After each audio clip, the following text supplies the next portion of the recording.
today we're going to talk about unions, and the title of our program is Union Made. But I have the good fortune of talking to somebody who is a union member from way back.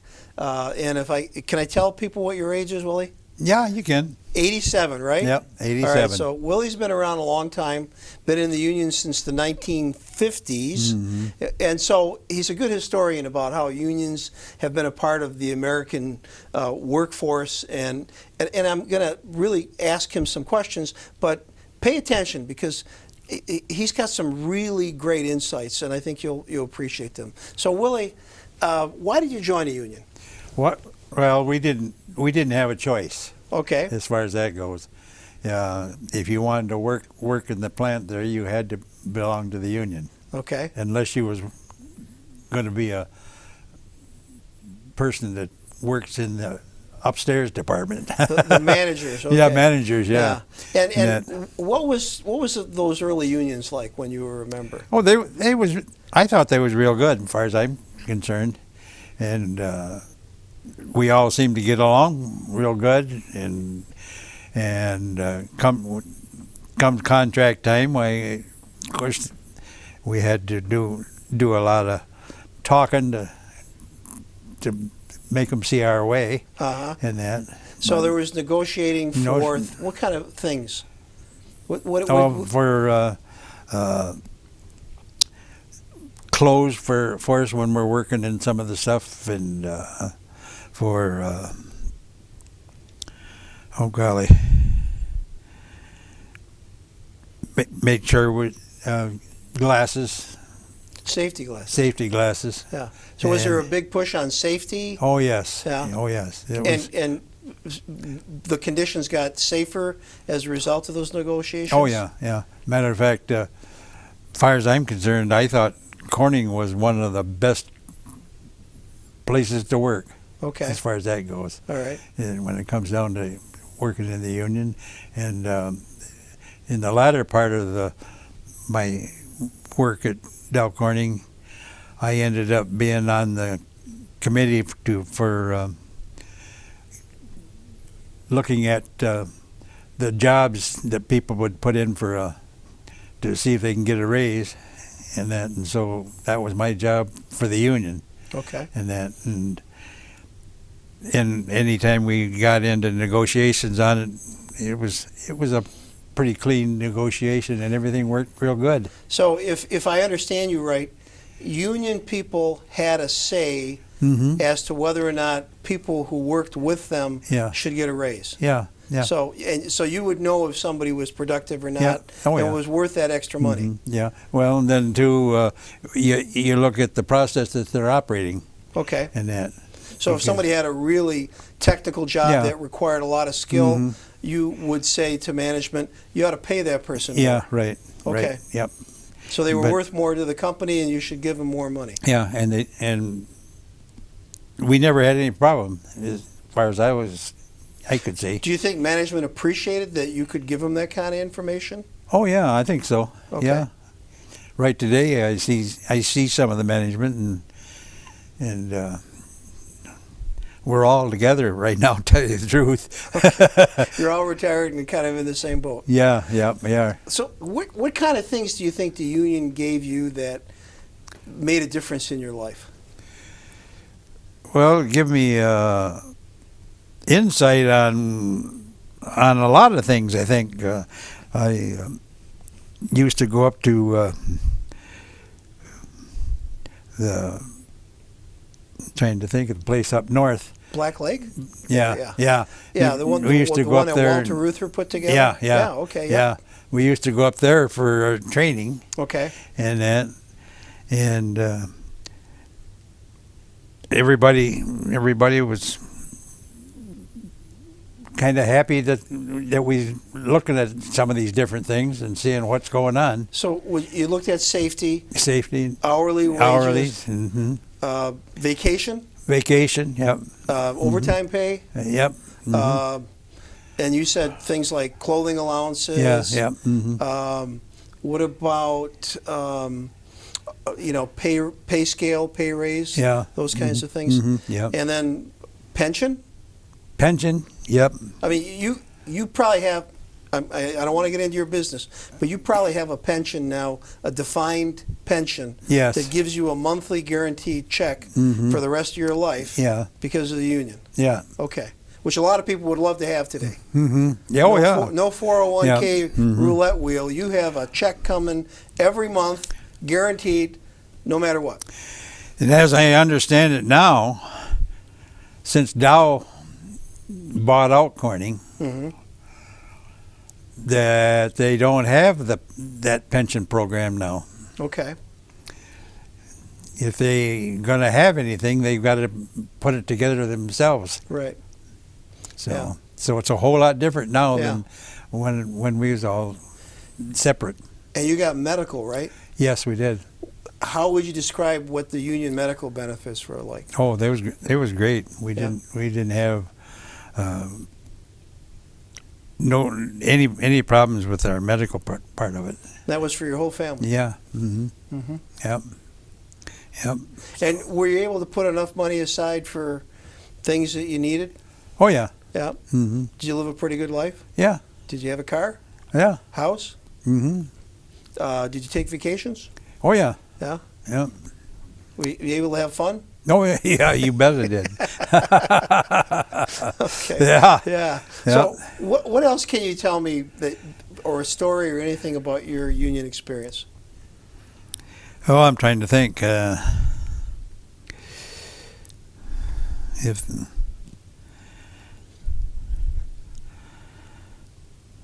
boy, I just don't. Nothing's coming to me right now. Did you have anything happen to you where the union acted in your behalf or in the behalf of somebody you know that might have saved their job or helped them in some way? Well, that was all a part of the negotiations. Yeah, you did have that. Yes. Okay. Yep. So if somebody was possibly going to lose their job, and if it seemed it was unfair, the union would fight for that person's job. And they'd step in and work with the company to reinstate them. What about people who had like alcohol or drug problems or other kinds of things? Did the union help those people? They tried to. Okay. Yeah. Whenever they could. Yeah. Yeah. Yep. All right. Yep. Okay. That's good. You got anything you want to add to that? No, I don't think so. I don't. Like I say, I had a great time with the union, and was well pleased with what was going on and everything like that. So okay. Yeah. All right. Fist bump. There you go.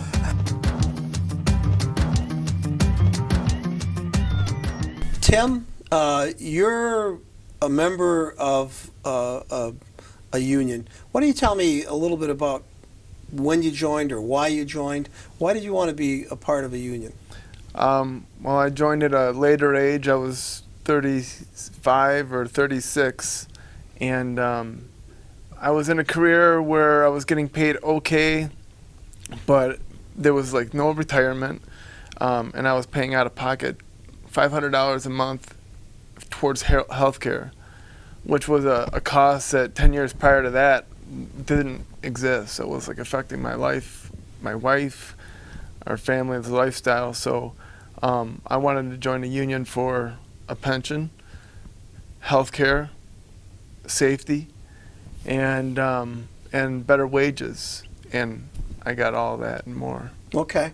And when you look at people your age who are out in the workforce, do you sometimes feel like you have an advantage because you're in a union? Oh yeah, especially in the construction industry. You know, you're asked to do some dangerous things, and without proper training, if you're ignorant, you don't know that you're putting yourself in harm's way, which I did all the time prior to joining the union. I did some stuff that's truly dangerous, you know, but you don't know. There's a little macho thing going on. And when you're in a union, you have representation. If someone asks you to do something that's dangerous, for one thing, you're trained. Say they want you to go into a confined space. Well, if they don't monitor the air, get a escape plan, all this stuff. You can refuse that and not worry about being fired because you have protection from call the union steward, and and the contractor is aware of that. So there's many or much less chances of them even asking you to do something like that. Okay, so nobody wants to cut corners because the union is there to basically object. Right. And you feel safer probably on most job sites. Let's talk about a defined pension. Why is that important to you? How do you see that as being an important part of this whole thing?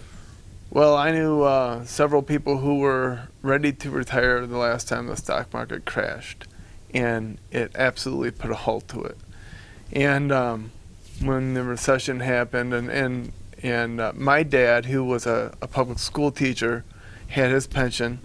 It never slowed down or stopped. And I really wanted that, and people in conversation will tell you that those days are over. Well, they're not over.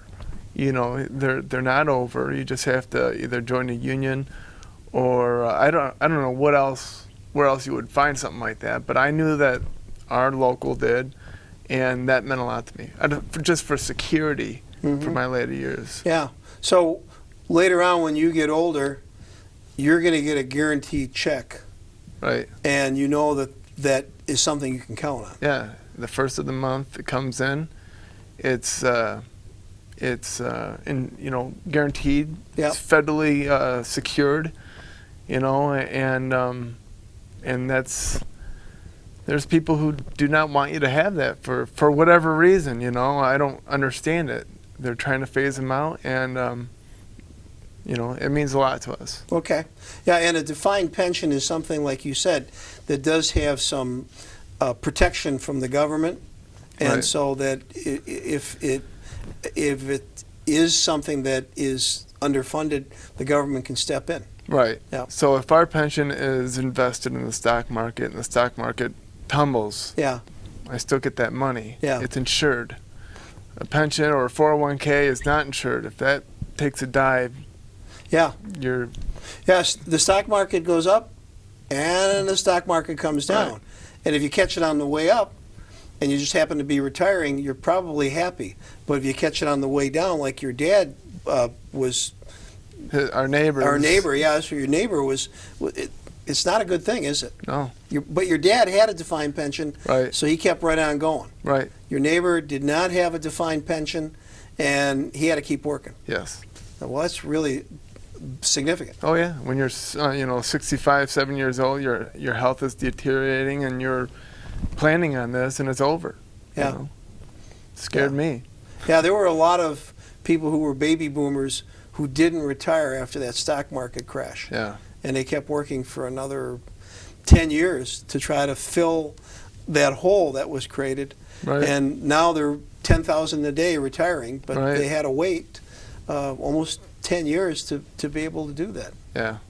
Yeah. Yeah. That was a big part of it. Okay. So what do you think is the reason why many people don't organize unions then? What gets in the way of that? Do you think it would be a good thing?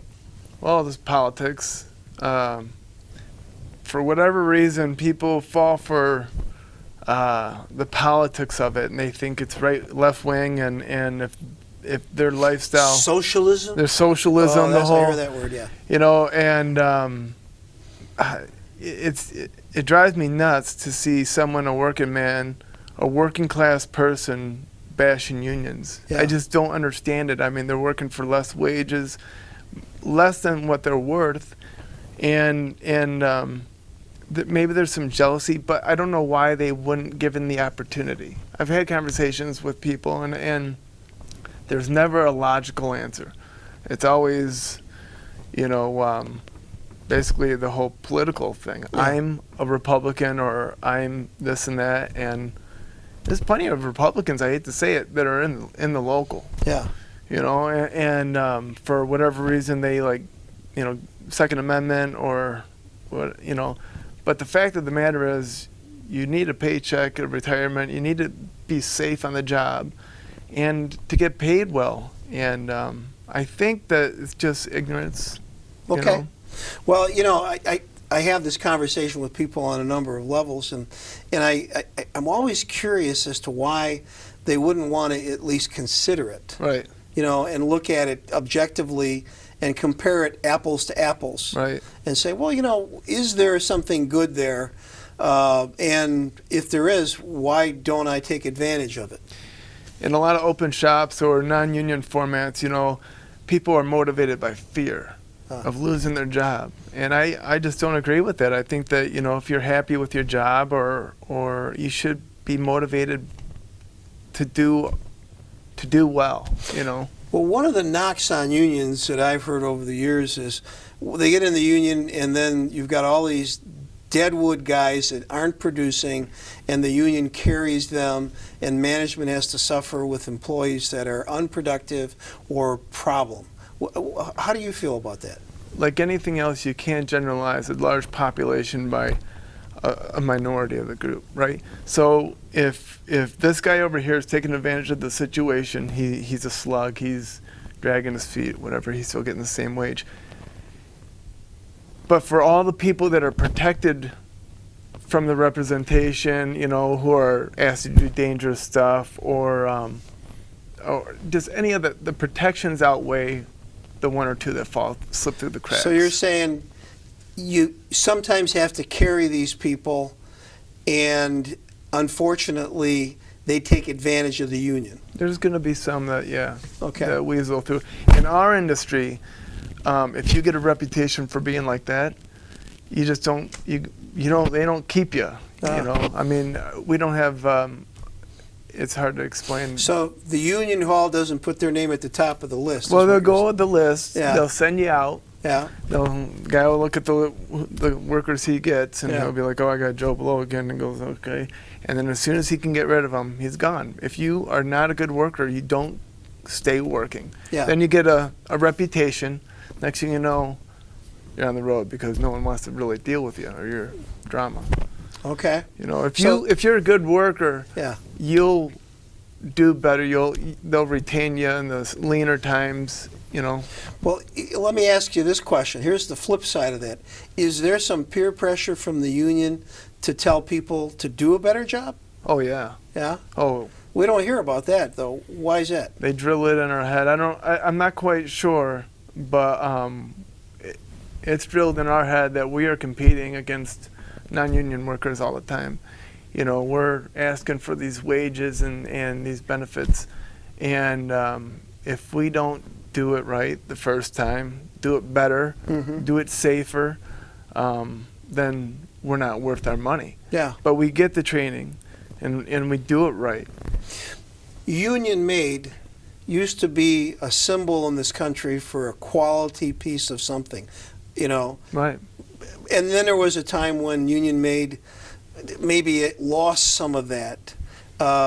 If you were thinking about union made now, as a consumer, would that be something that you'd be attracted to, or something you would avoid? I buy as much union-made products as I can. I mean, when people say the time of unions were good, this is what you hear a lot. Someone will talk about it and they're like, there was a time when it was really needed, but they've kind of overstayed their welcome. And you think, well, there's people basically working in slave conditions in Florida. I read this book about the strawberry farms down there. Okay. And if given the opportunity, the workers out here would put us back in dangerous positions because it saves them money. It costs money to have a fire watch there. It costs money to have someone come monitor air when you're going in confined spaces. It's not cheap to have a safe work environment or safe tools, So yeah, I think that when you're buying union-made stuff, it is a higher quality because it's done right. You're not cutting corners. Cutting corners is never good. Well, the other thing you pointed out is that the person who made that was not a slave laborer. Right. Was not somebody that was seen as disposable. Right. And you're not contributing then to a situation where people are being used for somebody to make more profit. Right. If I'm on a job like I was up in Gaylord, on a power plant up there, and it's all union. You know, every single worker there. And you can look around at the guy pushing brooms or whatever. Everyone has a retirement plan. Everyone has health care. And that, I remember thinking, oh, that is one of the coolest things that, you know, just hit me. Yeah. And the country was better when unions were stronger. And we have not yet felt the repercussions of stripping benefits away. As more people retire and don't have enough to support themselves, we're gonna feel it.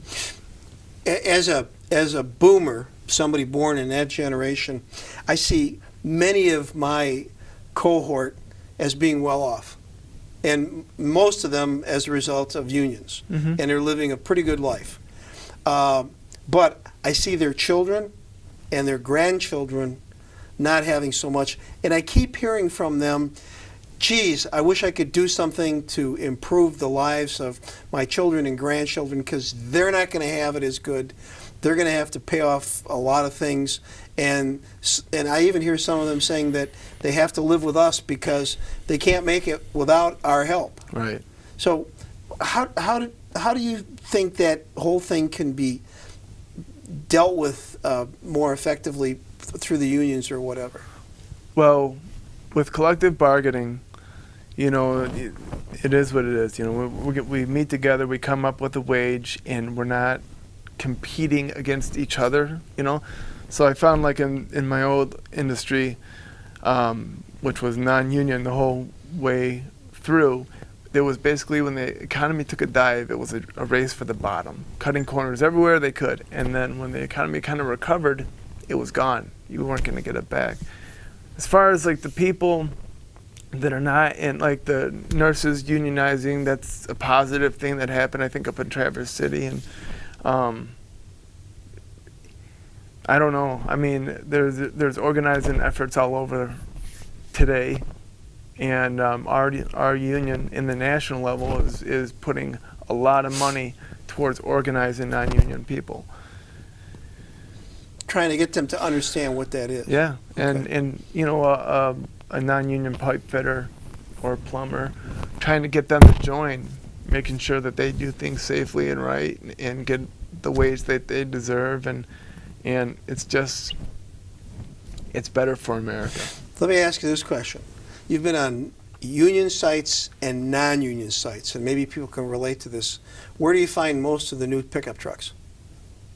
We have our sites. On the union sites? Yeah. So those people are doing well? Yeah. Yeah. Okay. Oh yeah. As far as the workers, yeah, we get paid quite a bit. But you know, the bigger thing, I think, is health care and the pension and all that. Let me ask you this question. You're a union member, you get a union scale. Do you think you're worth it? Oh, absolutely. Okay. Yeah. You know you're going to put that good work in there. Our training is truly second to none, and it can be as much as we have night classes for journeymen, you know, additional training.